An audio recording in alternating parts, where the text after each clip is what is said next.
সবাই নোয়াখালীবাসী এই ভিডিওতে শেয়ার করার জন্য ভুলবেন না কলিম। ইনশাআল্লাহ ইনশাআল্লাহ। হ্যাঁ, নোয়াখালীবাসী ইনশাআল্লাহ সকলেই চাই কলিম। আসসালামু আলাইকুম এভরিওয়ান। এখানের নাম কি আমার জানা নাই।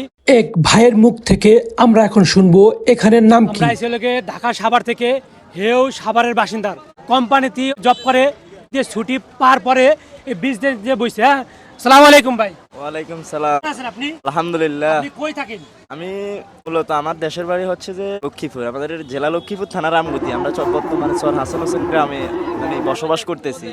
আমি ঢাকাতে জব করি, ঢাকা সাভারে একটা ফার্নিচার কোম্পানি, ডোরস ফার্নিচারে। এখন ঈদের ছুটি পেয়ে মনে করেন যে নিজের বিজনেস নিয়ে বসছি, যে বাবা সবসময় বিজনেস করতেছে, তাই একসাথে একটু সহযোগিতা করতেছি। হ্যাঁ, তো বাট কি ছুটি শেষ হয়ে গেলে অবশ্যই আমরা সব চলে যাব। এখানে আমাদের এটা হচ্ছে যে আলেকজান্ডার মেঘনা বিচ। মনে করেন যে এখানে বিভিন্ন রকমের মানুষ আসে, বর্তমানে মিনি কক্সবাজার ধরে আর কি।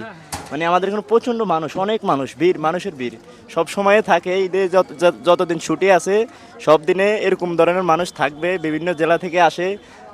বিশেষ করে আমাদের নোয়াখালী জেলা, লক্ষ্মীপুর জেলা, বিভিন্ন জেলা থেকে আসে। এখানে অনেক কিছু হয়। আলহামদুলিল্লাহ, এটা হলো গিয়ে মূলত আসলে বাবার বিজনেস। আসলে বিজনেসটা আলহামদুলিল্লাহ অনেক ভালো। তবে সকলেই দোয়া করবেন আঙ্কেলের জন্য, যে বিজনেসটা অনেক বড় হয়। আর সবাই নোয়াখালীবাসী শেয়ার করার জন্য ভুলবেন না কলিম এই ভিডিওতে। বিশেষ করে এই ভিডিওতে সকলেই শেয়ার কমেন্ট চাই, আমরা শেয়ার কমেন্ট চাই। ইনশাআল্লাহ ইনশাআল্লাহ। হ্যাঁ, নোয়াখালীবাসী ইনশাআল্লাহ সকলেই চাই কলিম।